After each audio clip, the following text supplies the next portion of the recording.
Assalamualaikum warahmatullahi wabarakatuh. Bentar ya teman-teman. Ini siapa?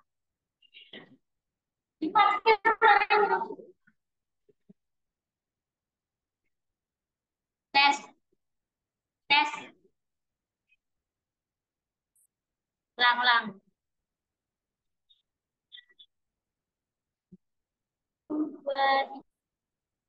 Assalamualaikum warahmatullahi wabarakatuh. Selamat siang teman-teman. Perkenalkan kami dari kelompok 2. Di sini kami akan menjelaskan tentang aplikasi yang kami buat yaitu tracking cuaca. Sebelumnya, perkenalkan dulu nama saya Dita Pitaloka sebagai moderator dan teman-teman saya silakan memperkenalkan diri.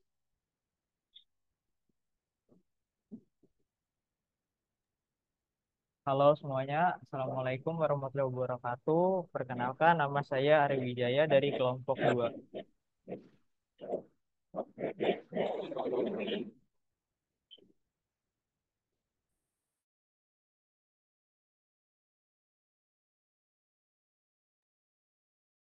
Perkenalkan, nama saya Nur Aina.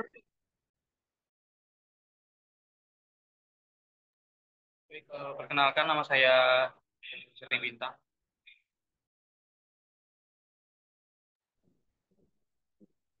Oke, di sini kami akan menjelaskan UI UX aplikasi kami dan beserta codingannya.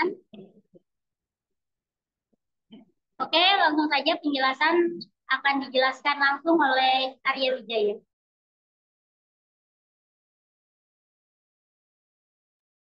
Ya, baik, terima kasih atas waktu yang telah diberikan. Jadi, dalam proyek kali ini kami membuat sebuah aplikasi tentang tracking cuaca.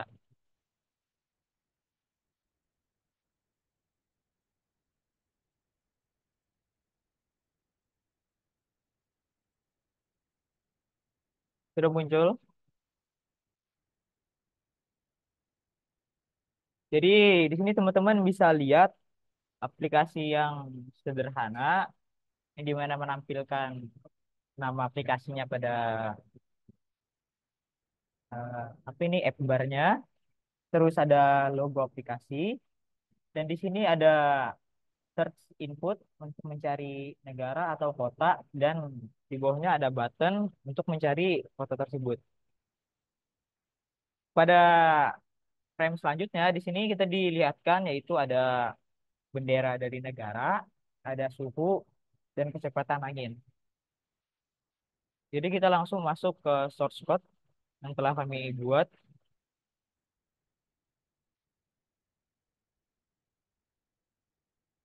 Udah kelihatan codingannya?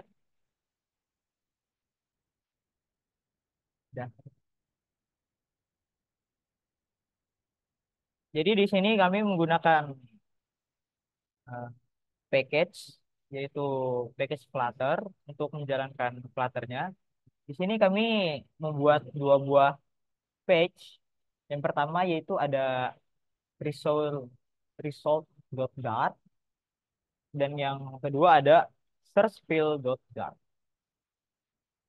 Kita lihat projectnya. Nah,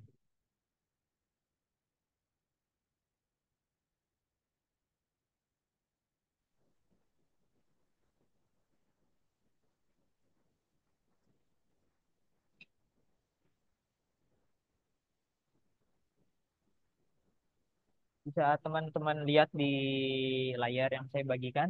Di sini adalah contoh tampilan dari aplikasi yang telah kami buat. Kita akan mencoba mencari salah satu cuaca, yaitu kita cari di tempat kita sendiri. Pertama, Indonesia. Setelah kita berhasil menginputkan nama negara atau kota, kita tekan tombol cari untuk melanjutkan pencarian cuacanya. Kita coba. Boom.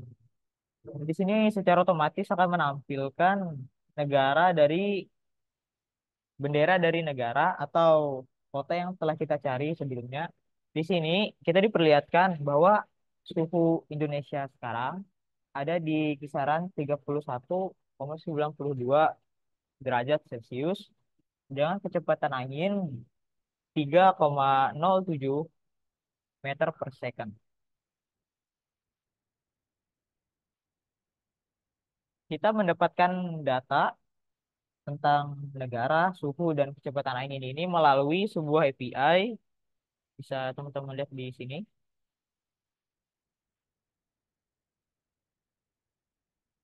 Pada page result, kita menggunakan sebuah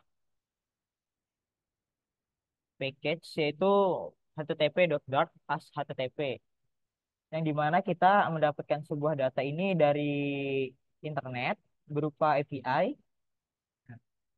Ini merupakan contoh API yang kami gunakan. Bisa teman-teman lihat. Yang dimana API ini formatnya merupakan JSON ya teman-teman. Jadi sebelum kita mengeksekusi API-nya, kita harus ngeliat dulu file JSON-nya itu bagaimana. Baru kita bikin variabel barunya agar kita bisa memanggilnya di sini. Nah,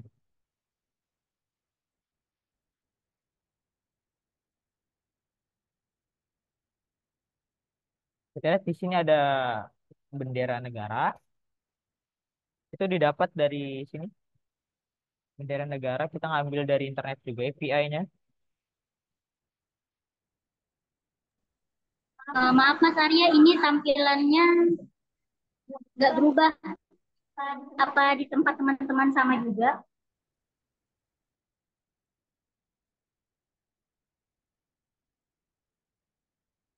Oke, oke, oke. Bentar, bentar. Nanti kita ganti.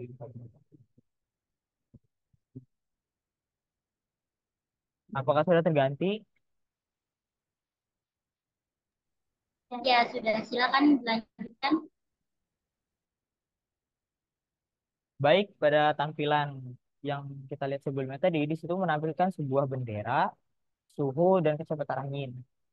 Yang dimana semua itu kita dapatkan melalui sini tadi, melalui sebuah package yaitu http.http.dart sebagai HTTP-nya, yang dimana kita dapat mengambil sebuah data API dari internet.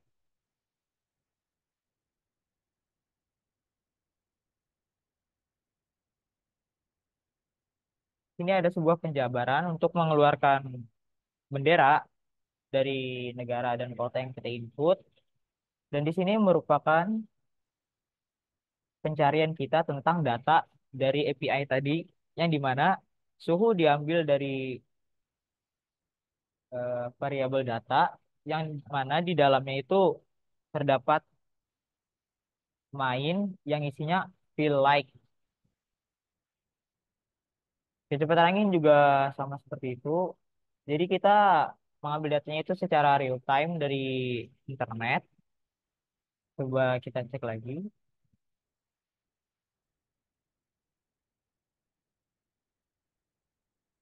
Kita coba sekali lagi.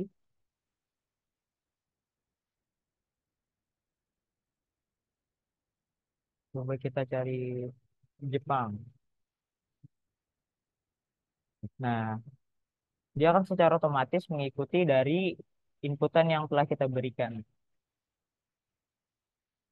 Jadi mungkin cukup sekian yang bisa saya sampaikan tentang aplikasi yang telah kami buat. Kalau ada pertanyaan, silahkan. Oke, terima kasih untuk Mas Arya yang sudah menjelaskan dengan sangat jelas. Tapi jika teman-teman merasa kurang jelas atau ada yang ingin ditanyakan, dipersilahkan.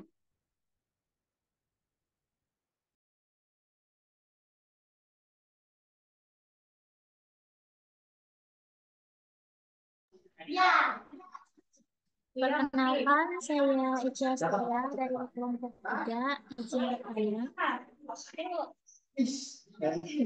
Kita nomor satu. Ya, ya udah. Nanti satu kita masuk.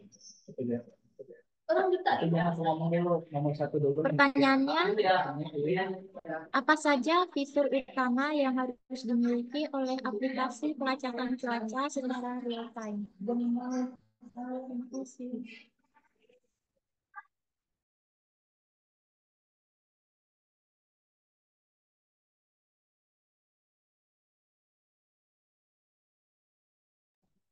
Oke, terima Baik, kasih untuk Mbak Eki. Pertanyaannya akan dijelaskan oleh Mas Bintang. baik, saya akan menjelaskan pertanyaan yang terkait pertanyaan yang sudah diberikan oleh Mbak Eci ya sebelumnya. Baik, untuk pertanyaannya sendiri, saya akan jawab. Untuk untuk apa saja fitur ya utama yang harus dimiliki oleh aplikasi pelacakan cuaca secara real time. Untuk eh, apa saja yang akan saya jelaskan nanti. Baik, yang pertama yaitu tentang pembaruan cuaca real time, yaitu aplikasi harus mampu menyediakan informasi cuaca yang akurat dan terkini dengan pembaruan secara berkala. Untuk yang penjelasan kedua, eh,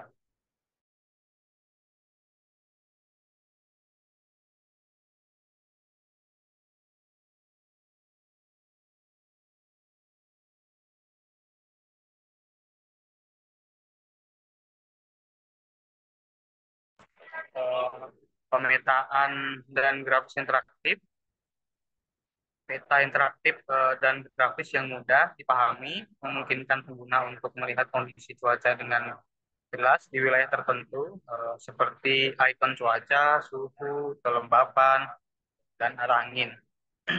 Untuk jawaban yang keempat, yaitu tentang mengenai notifikasi cuaca darurat. Nah, ini sendiri fitur notifikasi penting untuk memberi tahu ya pengguna tentang peringatan cuaca darurat seperti badai, banjir, atau peringatan bahaya gitu ya, atau bencana, dan peringatan yang lainnya. Untuk selanjutnya yang kelima, informasi detail. Aplikasi harus menyediakan informasi detail seperti suhu aktual atau suhu terkini ya, dan suhu yang terasa gitu ya, seperti suhu aktual dan kelembapan, tekanan udara, terus tingkat UV ya. Nah, ini kan penting banget nih. Dan lain-lain. Dan yang keenam, perkiraan perjalanan ya. Nah, untuk perkiraan perjalanan seperti fitur ini memungkinkan pengguna untuk merencanakan perjalanan dengan memperhitungkan kondisi cuaca di sepanjang rute yang akan dilalui. Untuk yang ketujuh, pemantauan iklim global. Aplikasi juga bisa menyediakan pemantauan iklim global ya, termasuk informasi tentang perubahan iklim jangka panjang dan tren cuaca. Yang ke-8, aplikasi dengan sensor lokal ya, atau dengan sensor BMKG. Dan beberapa aplikasi dapat terhubung dengan sensor cuaca lokal atau stasiun pemantauan ya, untuk menyediakan informasi cuaca yang lebih akurat bagi pengguna di area tertentu. Oke. Untuk yang 9, kustomisasi lokasi. Nah, pengguna harus dapat menambahkan lokasi-lokasi yang sering mereka kunjungi ya, untuk melihat perkiraan cuaca secara spesifik. Yang ke-10, ketersediaan platform. Nah, aplikasi harus tersedia di berbagai platform seperti iOS, Android, dan web. Dan harus berjalan lancar ya di 3 platform tersebut. Dan sehingga dapat diakses oleh mungkin eh, banyak pengguna gitu. Yang 11 yaitu tampilan yang ramah terhadap pengguna. Nah, antar muka sendiri kan penting ya, pengguna yang intuitif nanti bisa misalkan memberikan interaksi terhadap aplikasi atau kegunaan fitur tersebut ya. Nah, penting nih agar pengguna dapat dengan mudah mengakses informasi cuaca yang mereka butuhkan. Baik. Apabila ada pertanyaan selanjutnya, silahkan ya teman-temannya. Eh, Silakan. Oke, Baik, terima kasih untuk Mas Bintang jawabannya. Jika teman-teman lain ada yang ingin ditanyakan, silakan. Izin bertanya, nama saya Rizky Cici Cahyani. Saya ingin menanyakan, bagaimana aplikasi pelacakan cuaca real-time mengumpulkan dan memperbarui data cuaca? Terima kasih. Oke, Mbak Cucu, terima kasih pertanyaannya. Penjelasannya akan dijelaskan oleh Mbak Aina.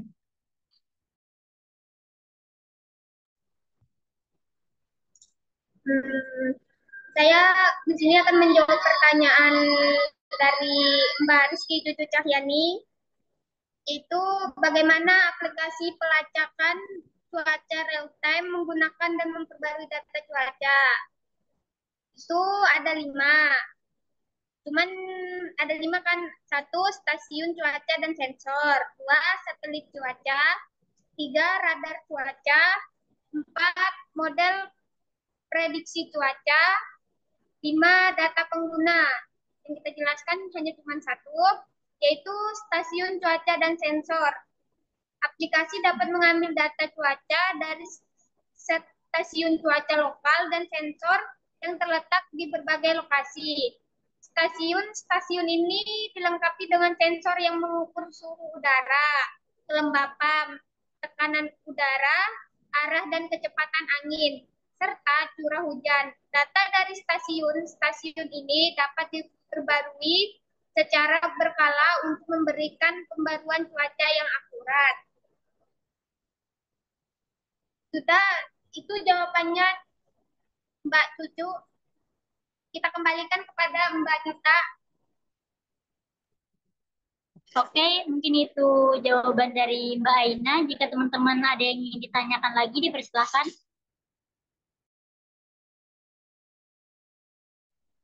Perkenalkan, saya Yulia Tasya. Saya ingin bertanya, apa saja aplikasi pelacakan cuaca real time yang populer dan handal, dan apa kelebihan dan kekurangannya?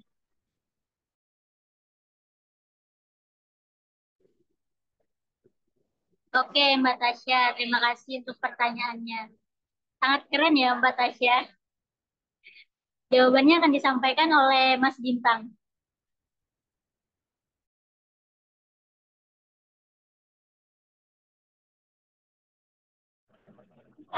Baik, saya akan jelaskan ya untuk pertanyaan yang telah diberikan oleh Mbak Tasya. Baik, pertanyaan Mbak Tasya akan dijawab. Baik, apa saja kekurangan dan kelebihan antara aplikasi ini dan aplikasi yang lain ya? Untuk kelebihan sendiri, yang satu tentang mengenai aplikasi Water ya, yang sering kita gunakan yang sudah lama kita. Untuk kelebihannya sendiri untuk Water, kelebihannya menyediakan perakiraan cuaca yang akurat dan terperinci ya karena sudah lama gitu untuk lokasi di seluruh dunia. Dan yang kedua untuk fitur notifikasi cuaca yang berguna untuk peringatan cuaca darurat ya. Yang ketiga integrasi dengan radar cuaca dan satelit untuk pembaruan cuaca real time. Baik, untuk kekurangannya AccuWeather sendiri antar mukanya atau antar penggunanya ya mungkin terasa sedikit rumit bagi beberapa pengguna ya atau bagi orang awam gitu. Dan beberapa fitur yang berguna hanya tersedia dengan berlangganan atau premium gitu. Jadi teman-teman harus premium dulu untuk mendapatkan fitur yang ditutup gitu ya. Yang kedua, the weather channel yang sering digunakan, yaitu kelebihannya sendiri menyediakan pembaruan cuaca real time dengan radar cuaca interaktif ya. Dan yang kelebihan yang kedua mengenai The Weather Channel, fitur notifikasi cuaca darurat untuk peringatan tentang badai dan peristiwa cuaca ekstrim ya atau bencana gitu. Baik, kelebihan yang ketiga yaitu perkiraan cuaca yang akurat dan terperinci untuk lokasi-lokasi di seluruh dunia. Nah, untuk kekurangannya The Weather Channel sendiri yaitu iklannya yang sering muncul ya atau pop-up iklan yang mengganggu gitu. Nah, aplikasi gratis dapat nanti untuk karena sering muncul iklan ya, karena gratis ya, mengganggu pengalaman pengguna atau mengganggu user gitu. Baik, untuk yang ketiga mengenai Weather Underground, yaitu aplikasi Weather Underground. Untuk kelebihannya sendiri yang pertama yaitu hyperlocal forecast, yang artinya perkirakan cuaca untuk area yang sangat spesifik ya.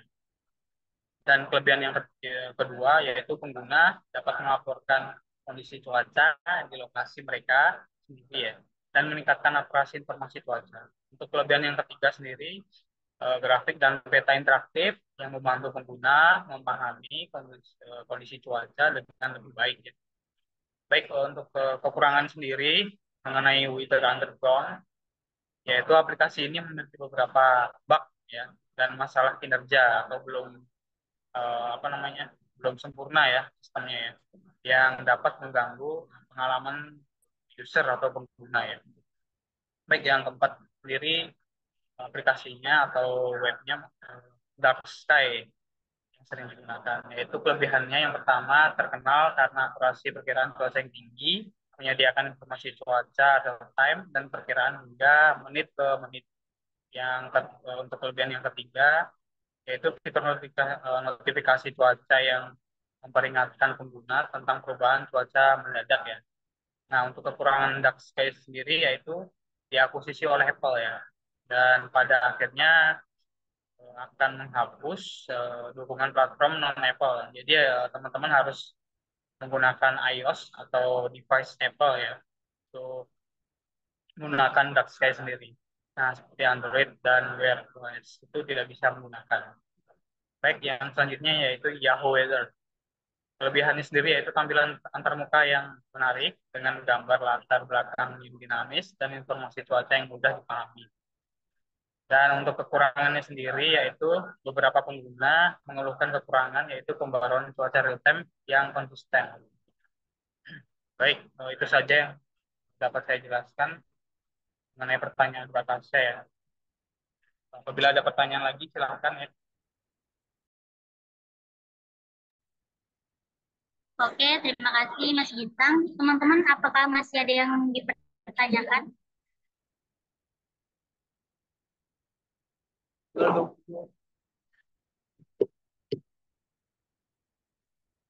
Oke, nampaknya sudah tidak ada. Mungkin cukup sekian presentasi dari kami. Kurang lebihnya kami minta maaf. Saya akhiri. Wassalamualaikum warahmatullahi wabarakatuh. Waalaikumsalam Wabarakatuh. warahmatullahi wabarakatuh. Terima kasih Dah. Eki, Cinta.